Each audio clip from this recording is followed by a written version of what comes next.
Welcome to city news. నేను మీ గడ్డమనిల్. ముందుగా headlines. Mancherial జిల్లా కేంద్రంలోని పెట్రోల్ బంకుల వద్ద క్యూ కట్టిన వాహనాలు. క్యూ లైన్ మెయిన్ రోడ్డు దాకడంతో ట్రాఫిక్ జామ్.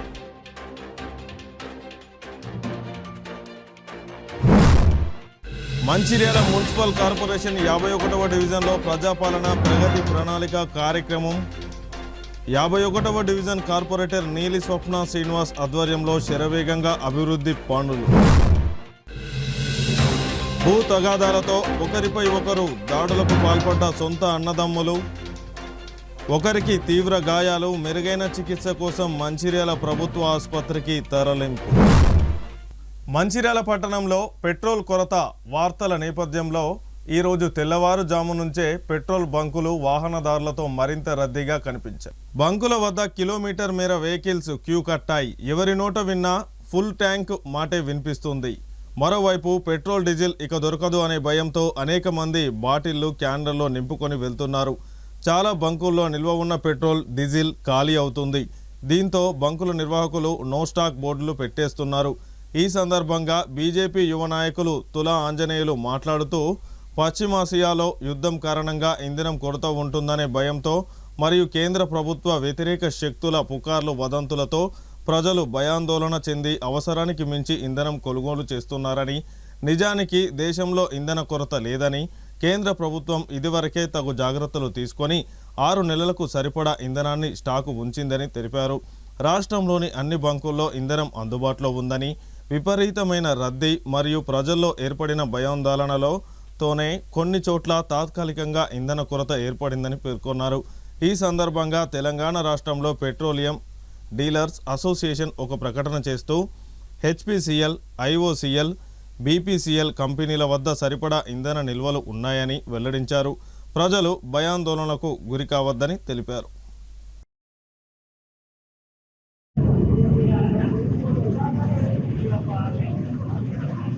ఏదైతే పశ్చిమాసియా దేశాల్లో జరుగుతున్నటువంటి యుద్ధాల కారణంగా భారతదేశంలో డీజిల్ కొరత, పెట్రోల్ కొరత, అదేవిధంగా గ్యాస్ కొరత జరుగుతుందని చెప్పి ఏదైతే కొన్ని రాజకీయ పార్టీలు అబద్ధం ఆడి ఊరంతా తిరిగేసేంత లోపు నిజం గడప దాటదట అన్న చిన్నంగా ఇవాళ ప్రజల్ని భయభ్రాంతులకు గురి చేసినటువంటి పరిస్థితి కనబడతా ఉంది. ఏదైతే మన దేశానికి సంబంధించి 2014 కంటే ముందు కేవలం 14 కోట్ల గ్యాస్ కనెక్షన్లు మాత్రమే ఉండేవి. కానీ ఇలా నరేంద్ర మోడీ గారి ప్రభుత్వం వచ్చిన తర్వాత 33 కోట్ల గ్యాస్ కనెక్షన్లు ఉన్నాయి. అదేవిధంగా ఏదైతే గ్యాస్ సంబంధించినటువంటి ఏజెన్సీలు 2014 కంటే ముందు కేవలం 14,000 ఏజెన్సీలు మాత్రమే ఉండేవి. కానీ 2014 తర్వాత మోడీ గారు వచ్చిన తర్వాత 25,000 గ్యాస్ ఏజెన్సీలు వచ్చినాయి.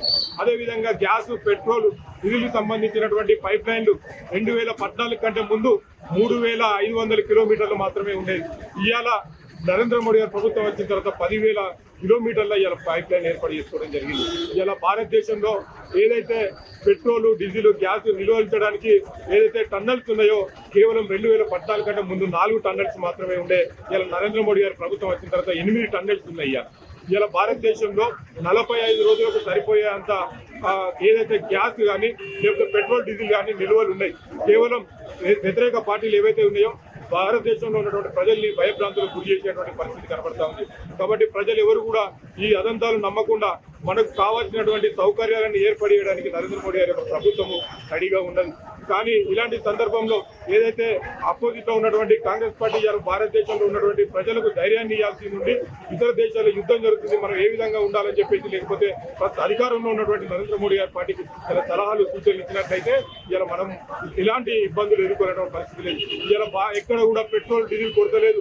ఇలా పెట్రోల్, డీజిల్ నో స్టాక్ అని చెప్పేసి బోర్డులు ఎడుతున్నారు పెట్రోల్ బంకులు అని. అంటే ఇంతకు ముందు కేవలం ఉద్యోగ రూపంలో మాత్రమే ఇలా ఏదైతే పెట్రోల్ సంస్థలకు సంబంధించినటువంటి సంస్థలు ఉద్యోగ రూపంలో అయితే ఇది మార్చ్ క్లోజింగ్ ఇయర్ కాబట్టి, ఎకనామిక్ సంబంధించినటువంటి మార్చ్ క్లోజింగ్ ఇయర్ కాబట్టి పెట్రోల్ పంపులకు సంబంధించినటువంటి సంస్థలు వాళ్ళు కట్టాల్సినటువంటి పేమెంట్ బిల్లులు కట్టి, అదేవిధంగా నెట్ బిల్లు కట్టిన తర్వాతనే ఇలా పెట్రోల్, డీజిల్ తీసుకొచ్చిపోతుండే. కానీ పెట్రోల్ పంపు యజమానులు కొంతమందికి ఉద్యోగం వేయడమా లేకపోతే కొన్ని ఉద్యోగులు పెట్టడం కారణంగా వాళ్ళకి రావాల్సినటువంటి బడ్జెట్ రాకపోవడం కారణంగా ఇలా నెట్ పేమెంట్ కట్టి ఇలా పెట్రోల్, డీజిల్ తీసుకురాకపోవడం కారణంగానే నో స్టాక్ కనబడుతుంది తప్ప పెట్రోల్, డీజిల్ కు ఎలాంటి కొరత లేదని చెప్పి తెలియజేస్తా ఉన్నాం. అదేవిధంగా గ్యాస్ కు సంబంధించి కొరత అనే రూపాన్ని ఉట్టిస్తా ఉన్నాం.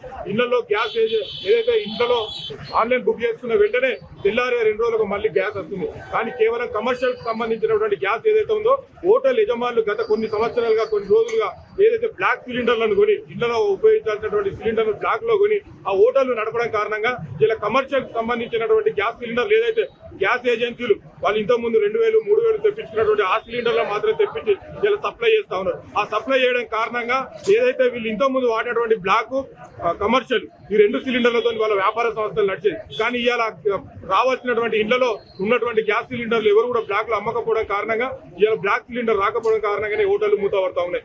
అంతే తప్ప ఎక్కడ కూడా ఈ దేశంలో కొరత లేదు. కాబట్టి ఏదైనా ప్రజలు గ్రహించుకోండి, ఇది కేవలం నిదంతాలు మాత్రమే. మనకు సరిపోయేంత పెట్రోల్ డీజిల్ కేవలం పంపులు ఏదైతే నెట్ పేమెంట్ కట్టి తెచ్చుకోవాల్సినటువంటి పెట్రోల్ డీజిల్ ఉందో అది తీయకపోవడం కారణంగా ఈ ఇబ్బందులు ఎదుర్కోవాల్సి వస్తుంది. పశ్చిమ దేశాలలో యుద్ధం కారణంగా పెట్రోల్ డీజిల్ పై భారతదేశంలో కొత్త జరుగుతుందని నేపథ్యంలో అందరూ వాహనదారులు భయపడి ఉన్నట్టుగా 2000 పాతలో డీజిల్ పెట్రోల్ ఎక్కువ కొనుక్కున్నారు. హైదరాబాద్ సిటీలో నగరాల్లో డీజిల్ బంకులలో నో స్టాక్ బోర్డు పెట్టడం వల్ల జనాలు ఇక్కడ లోకల్ ఉన్న జనాలు కూడా భయపడి ఇండస్ట్రియల్ చర్య డీజిల్ పెట్రోల్ ఎక్కువ వచ్చడం జరుగుతుంది. దీనికి సంబంధించిన పెట్రోల్ బంకు యాజమాన్యులు సకాలంలో స్పందించి అన్ని బంకులలో పెట్రోల్ నిల్వలు పూర్తిగా ఉంచుకోవాలని కోరుతున్నారు. మంచిర్యాల మున్సిపల్ కార్పొరేషన్ 51వ డివిజన్ లక్ష్మీనగర్, వడ్డెర కాలనీ, మారుతి నగర్లలో డివిజన్ కార్పొరేటర్ నీలి స్వప్న శ్రీనివాస్ ఆధ్వర్యంలో శానిటేషన్ మరియు రోడ్ల మరమ్మత్తు పనులు శరవేగంగా నిర్వహిస్తున్నారు. ఈ సందర్భంగా 51వ డివిజన్ కార్పొరేటర్ నీలి స్వప్న శ్రీనివాస్ మాట్లాడుతూ ప్రజాపాలన ప్రగతి ప్రణాళిక కార్యక్రమంలో భాగంగా ఎమ్మెల్యే కొక్కిరాల ప్రేమసాగరరావు ఆదేశాల మేరకు లక్ష్మీనగర్, వడ్డెర కాలనీ, మారుతి నగర్లలో శానిటేషన్ పనులు మరియు రోడ్ల పునరుద్ధరణ, లైటింగ్ పునరుద్ధరణ పనులు శరవేగంగా నిర్వహిస్తున్నామని తెలిపారు. ఈ కార్యక్రమంలో నిర్వహించడానికి కాలనీ అధ్యక్ష, కార్యదర్శులు, కార్యవర్గ సభ్యులందరూ సహకరిస్తున్నారని వారందరికీ ధన్యవాదాలు తెలిపారు. అలాగే డివిజన్ పరిధిలోని ప్రజలు తమ ఇంటి పరిసరాల పరిశుభ్రతను తమకు తాము ఎల్లప్పుడూ ఎప్పటికప్పుడు చూసుకోవాలని, అంతేకాకుండా ఓపెన్ ప్లాట్ల యాజమాన్యాలు కూడా ప్లాట్లను పరిశుభ్రంగా ఉంచుకునే విధంగా చర్యలు తీసుకోవాలని తెలిపారు. అలాగే రాబోయే 5 సంవత్సరాలు డివిజన్ పరిధిలో పర్యటిస్తూ సమస్యలను తెలుసుకొని పరిష్కరించేందుకు అందుబాటులో ఉంటానని తెలిపారు. ఈ కార్యక్రమంలో దత్తాత్రేయ, రవీందర్ రెడ్డి, స్వామి, గట్టయ్య, సత్యనారాయణ, అనిల్, మున్సిపల్ కార్పొరేషన్ అధికారులు, కాలనీవాసులు తదితరులు పాల్గొన్నారు.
ప్రజాపాలన ప్రగతి ప్రణాళికలో భాగంగా గౌరవనీయులు పెద్దలు ప్రేమసాగరరావు గారు మన శాసనసభ్యులు సూచించిన విధంగా 51వ డివిజన్లో శరవేగంగా శానిటేషన్ సంబంధించిన పనులు శరవేగంగా జరుగుతోంది.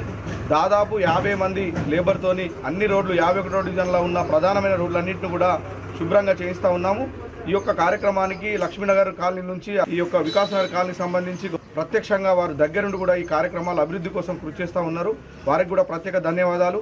ఈ కార్యక్రమ ఉద్దేశం ఒకటే, ఎప్పటి నుంచో పెండింగ్ ఏదైతే ఉన్నదో శానిటరీకి సంబంధించి కానీ లేకపోతే స్ట్రీట్ లైటింగ్ సంబంధించి కానీ పెండింగ్ ఉన్న వర్క్స్ అన్ని కూడా ఇమీడియట్గా చేయాలి, ప్రజలకు ఎలాంటి ఇబ్బందులు జరగద్దని చెప్పి మనము పెద్దలు ప్రేమసాగరరావు గారు సూచించారు. ఆ మేరకు ఈ పనులు చేస్తూ ఉన్నాం.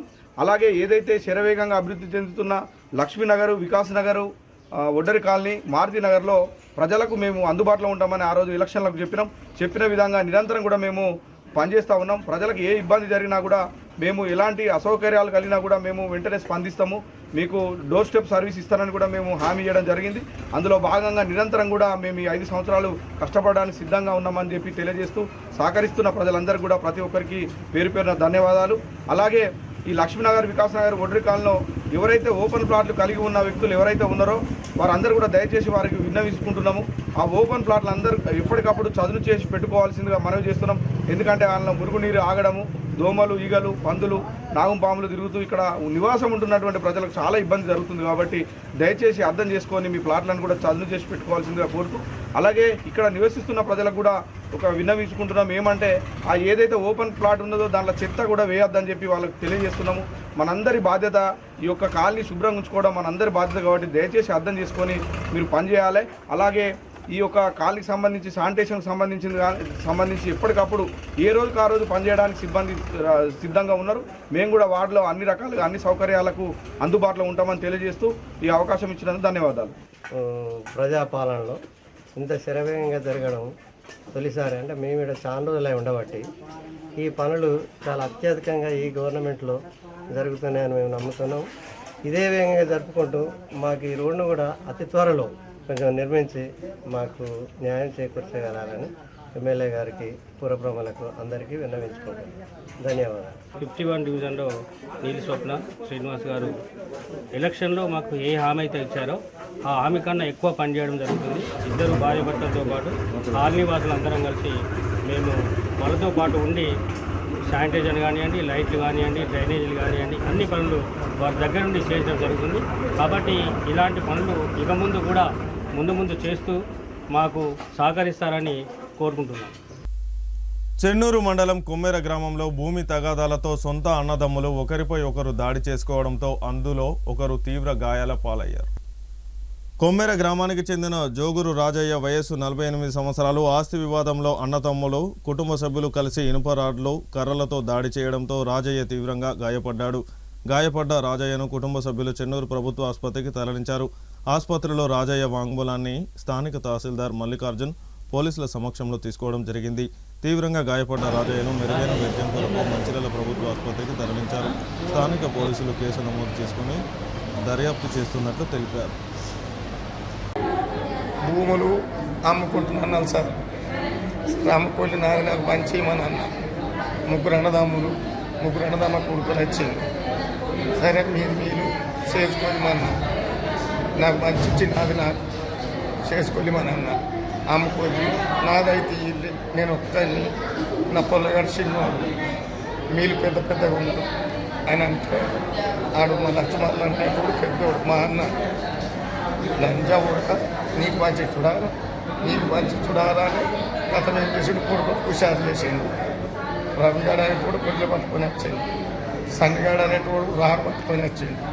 వీడు లక్ష్మణుడు అనేటోడు గుర్తు పందుకొని వచ్చిండు. ముగ్గురు కింద నేను ఏం చెప్పేస్తాను, నేను ఒక్కడిని. నా పిల్లగాడు చిన్నోడు, అది ఈమె చిన్నది, ఈమె పెద్ద బిడ్డ. వీళ్ళు ఊళ్ళోనే ఉంటారు కానీ వీళ్ళకి ఈ కొట్లాట ఏం నేర్పిస్తారు. గత రోడ్డు మీద వేసి నరికి,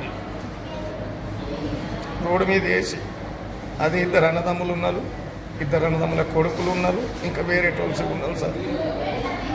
గొడవలు తట్టి పోయిందా రాడనుకొని వాడు చంపింది. అది కాలు ఫ్యాక్షన్ తిరిగిపోయింది. ఇక గుర్తు అందుకొని పోయిందా ఎట్లా పడితే అట్లా. కేంద్ర ప్రభుత్వం తీసుకువచ్చిన వాలిడేషన్ యాక్ట్ కేంద్ర రాష్ట్ర ప్రభుత్వ ఉద్యోగులకు మరణ శాసనం లాంటిదని ప్రభుత్వ రిటైర్డ్ ఎంప్లాయీస్ అసోసియేషన్ ఉపాధ్యక్షులు జోసెఫ్, కోశాధికారి బోడ రాజయ్య ఆందోళన వ్యక్తం చేశారు. రాష్ట్ర కమిటీ పిలుపులో భాగంగా బుధవారం బెల్లంపల్లి సబ్ కలెక్టర్ మనోజ్కు అసోసియేషన్ ఆధ్వర్యంలో వినతి పత్రం సమర్పించారు. అనంతరం వారు మాట్లాడుతూ 2025 సంవత్సరంలో కేంద్ర ప్రభుత్వం బడ్జెట్ సమావేశాల్లో ప్రవేశపెట్టిన బిల్లు వాలిడేషన్ యాక్ట్ అని తెలిపారు. ఈ బిల్లును దొడ్డిదారిలో ప్రవేశపెట్టి ఎలాంటి చర్చలు లేకుండా పార్లమెంట్లో బిల్లు ఆమోదం పొందిందని ఆరోపించారు. ఈ బిల్లును కేంద్ర ప్రభుత్వం అమలు చేస్తే దాని తర్వాత ఈ బిల్లును రాష్ట్ర ప్రభుత్వాలు కూడా అమలు చేస్తాయని పేర్కొన్నారు. దీంతో కేంద్ర ఉద్యోగులు గతంలో సాధించిన హక్కులన్నీ హరించుకుపోతాయని మండిపడ్డారు.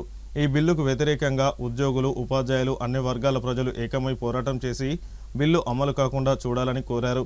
ఈ కార్యక్రమంలో ఆర్గనైజింగ్ సెక్రటరీ మేరీ, కాస్పరాజు, కమిటీ సభ్యుడు సిహెచ్ శంకర్, సభ్యులు రాజయ్య, రామచందర్, వి నారాయణ, సుశీల, టి నారాయణ, రాజేందర్, పోశాలి మల్లయ్య, దేవమ్మ, దయామణి, సత్తయ్య తదితరులు పాల్గొన్నారు. రిటైర్డ్ యూనియన్ ఆదేశాల మేరకు ప్రతి మండలాలలో, ప్రతి జిల్లాలో రిటైర్డ్ ఎంప్లాయీస్ అందరు కలిసి వినతి పత్రము సబ్ కలెక్టర్ గారికి, ఆర్డీఓ గారికి ఇవ్వడం జరిగింది. కేంద్ర ప్రభుత్వం తలపెట్టినటువంటి పెన్షన్ మరియు పిఆర్సీ, డిఏలు కూడా ఏమి ఉండకుండా చివరి వరకు రిటైర్డ్ ఎంప్లాయీ చనిపోయేంత మటుకు ఉన్నటువంటి అదే పే స్కేల్ మీద బ్రతకాలని చెప్పి ఆ జీవో అమలు కావద్దన్న ఉద్దేశంతోనే తెలంగాణ ప్రభుత్వంలో ఉన్నటువంటి ప్రతి ఒక్క రిటైర్డ్ ఎంప్లాయీస్ ఉన్నతాధికారులకు మెమోరాండం సమర్పించడం జరిగింది. తేదీ 25వ తారీఖు 3వ నెల 2026లో ఒక జీవో చేసింది గవర్నమెంట్, సెంట్రల్ గవర్నమెంట్ జీవో చేసింది. ఆ జీవో పెన్షన్కు విరుద్ధంగా పెన్షన్లకు బెనిఫిట్స్ రాకుండా విరుద్ధంగా ఒక జీవో చేసింది. అది అమలు కాకుండా చేయడానికి నిరసనగా ఈ యొక్క కార్యక్రమాన్ని నిర్వహిస్తున్నాము. ఈ నల్ల అధికారులకు సమర్పించడం జరిగింది. సబ్ కలెక్టర్ గారికి ప్రత్యేక తెలంగాణ రాష్ట్రం సాధనలో పోరాడిన ఉద్యమకారులను స్వతంత్ర సమరయోధులతో సమానంగా హక్కులు కల్పించాలని తెలంగాణ ఉద్యమకారుల ఫోరం జిల్లా కన్వీనర్ కొలుగూరి విజయ్ కుమార్ అన్నారు. మందమరి సింగరేణి హైస్కూల్ మైదానంలో ఏర్పాటు చేసిన ఉద్యమకారుల సమావేశంలో ఆయన మాట్లాడుతూ 250 గజాల ఇంటి స్థలం కేటాయించాలి, ప్రభుత్వ ఆధ్వర్యంలో గుర్తింపు కార్డులు మంజూరు చేయాలి, ఉపాధి కోసం 10 లక్షల రూపాయలను అందించాలి, ప్రభుత్వ ప్రైవేటు సంస్థల్లో ప్రత్యేక రిజర్వేషన్ సౌకర్యం కల్పించాలి, ఉచితంగా రవాణా సౌకర్యం కల్పించాలని డిమాండ్ చేశారు. ఈ కార్యక్రమంలో వేముగంటి రవీందర్, పల్లె నరసింహులు, పోలు కుమారు, ఎండి కలీం, మడిపల్లి వెంకటేశం గౌడ్, నామిని ముత్తయ్య, బత్తుల సరిత, కొండిల్ల శ్రీనివాసు, ఎండి పాషా, కె సారంగం, కలిగిరి కనకరాజులు తదితరులు పాల్గొన్నారు. ఉద్యమకారులకు, జేఏసీ మిత్రులకు అందరికీ నమస్కారాలు. ఏ తెలంగాణ రాష్ట్రం అయితే ఒక దశలో మొదటి తరం బలైపోయింది, రెండో దశ మలి దశ పోరాటం గౌరవనీయులు ప్రొఫెసర్ జయశంకర్ సార్, కేసీఆర్ గారి ఆధ్వర్యంలో అప్పుడు మొదలైనప్పుడు ఇక్కడ ఉన్న మా మిత్రులందరూ కూడా 2001 నుండి పనిచేసినటువంటి మిత్రులు. ఈ చేతులు అందరికీ కూడా ఎందుకు ఈ చేతులు చూపెడతామంటే, సర్వస్వం దారపోసిన తర్వాత మాకు ఈ చేతులే మిగిలినాయి. వీటిని అడ్డుపెట్టుకొని గెలిచిన ప్రజాప్రతినిధులు, వాళ్ళ కింద తొత్తులు, చెంచగాళ్ళు, తాబేదారులు, కుహానా ఉద్యమకారులుగా చెలామణి అవుతూ లక్షలాది రూపాయల ఆస్తులు సంపాదించుకొని వివిధ రకాల రూపాలు తెలంగాణ ఉద్యమకారుల పేరుతో తయారు చేసుకొని డబ్బులు దండుకున్నారు, ఆస్తులు సంపాదించుకున్నారు. తెలంగాణ ఉద్యమకారుల ఫోరం ఎందుకు ఏర్పాటు చేయబడ్డదంటే, తెలంగాణ రాష్ట్రం వచ్చినాక కేసీఆర్ గారి కుటుంబం అధికారం పొందినాక అందరిని మర్చిపోయి వదిలేస్తే, ఆ టైంలో ఉద్యమకారుల కొరకు ఎవరు మాట్లాడే దిక్కు లేదు, అందరు నోరు మూసుకున్నారు. నోరు మూసుకున్న సమయంలో తెలంగాణ రాష్ట్రం 2001 నుండి పనిచేసిన ఉద్యమకారులు డాక్టర్ శ్రీనివాస్ గారు మరియు ఇప్పుడు రాష్ట్ర కమిటీలు ఉన్న మిత్రులు ఉద్యమకారులు అందరు కలిసి తెలంగాణ ఉద్యమకారులు రాష్ట్రాన్ని సాధించిన వాళ్ళు, వీళ్ళు దిక్కులేని వాళ్ళు కావద్దని తెలంగాణ ఉద్యమకారుల ఫోరం 9 సంవత్సరాల క్రితం స్టార్ట్ చేసి ప్రతి గ్రామంలో ప్రోగ్రాం చేస్తూ, ప్రతి మండలాలలో ప్రోగ్రాములు చేస్తూ, ప్రతి జిల్లాలలో చేస్తూ నేటికి కూడా సంఘం క్రియాశీలకంగా పనిచేస్తుంది. ఈ మధ్యకాలంలో కొంతమంది అంటే 2009 తర్వాత జేఏసీ ఏర్పడ్డప్పుడు వచ్చిన మిత్రులు కోదండరాం గారితో పాటు అప్పుడు పార్టీలకు ఖచ్చితంగా జేఏసీ ఏర్పాటు చేయబడ్డది. మిత్రులందరికీ కూడా ధన్యవాదాలు. అట్లాగే అలా కొన్ని కలుపు మొక్కలు కూడా తయారైనాయి. అప్పుడు జేఏసీ ఏర్పాటు చేయబడ్డది. ఆ జేఏసీ మిత్రులకు కూడా మీ స్వాగతం పలుకుతారు. 4 కోట్ల ప్రజల ఆకాంక్షలు నెరవేర్చాలని ఏదైతే తెలంగాణ ఉద్యమం 2001 సంవత్సరం నుంచి మొదలుపెట్టామో, అప్పుడు దానికి ఒక భావోద్వేగంతో యువకులమైన మేము ఎంతోమందిని మా యొక్క కుటుంబాలను పక్కకు పెట్టి ఈ యొక్క ప్రాంతంలో, మంచిర్యాల జిల్లా ప్రాంతంలో ఎన్నో ఉద్యమాలలో పాల్గొని మా యొక్క స్వేదాన్ని ఈ యొక్క తెలంగాణ సాధన కోసం మేము సమర్పించడం జరిగింది. తెలంగాణ వచ్చిన తర్వాత ఎవరైతే బడా భూస్వాములు మళ్ళీ ఇందులో చేరి మొదటి దశ రెండవ దశ అనే కార్యక్రమంలో మేము మలి దశలో ఉన్నటువంటి యువకులకు ఎటువంటి స్థానాలు ఇవ్వకుండా ఎటువంటి గౌరవ మర్యాదలు ఇవ్వకుండా ఈరోజు వరకు కూడా మమ్మల్ని ఇగ్నోర్ చేస్తుండ్రు. ఏది మర్చిపోయి ఈ యొక్క బడా వ్యక్తులు ఎవరైతే ఉన్నారో కాంట్రాక్టర్లు, రియల్ ఎస్టేటర్లు, వాళ్ళ చేతుల్లోనే ఈరోజు ఆ తెలంగాణ ఉద్యమం సమసిపోయింది. అందుకే 10 ఏళ్ళు పాలించినటువంటి ఈ యొక్క తెలంగాణ గవర్నమెంట్ను కూకటి వేళ్లతో పెకిలించి రేవంత్ రెడ్డి గారు మళ్ళీ ఈ యొక్క తెలంగాణ ఉద్యమ స్ఫూర్తి ఏదైతే ఉందో. వార్తలు ముగించే ముందు హెడ్లైన్స్ మరొకసారి. మంచిర్యాల జిల్లా కేంద్రంలోని పెట్రోల్ బంకుల వద్ద క్యూ కట్టిన వాహనాలు, క్యూ లైన్ మెయిన్ రోడ్డు దాకడంతో traffic jam.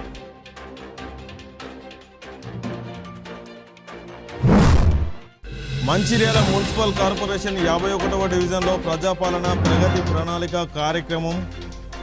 51వ division corporator Neeli Swapna Srinivas ఆధ్వర్యంలో శరవేగంగా అభివృద్ధి పనులు. భూ తగాదాలతో ఒకరిపై ఒకరు దాడులకు పాల్పడ్డ సొంత అన్నదమ్ములు, ఒకరికి తీవ్ర గాయాలు, మెరుగైన చికిత్స కోసం మంచిర్యాల ప్రభుత్వ ఆసుపత్రికి తరలింపు. సిటీ న్యూస్ ఇంతటితో సమాప్తం. తిరిగి ప్రసారమయ్యే సిటీ న్యూస్లో మళ్ళీ కలుసుకుందాం. అంతవరకు సెలవు. నమస్కారం.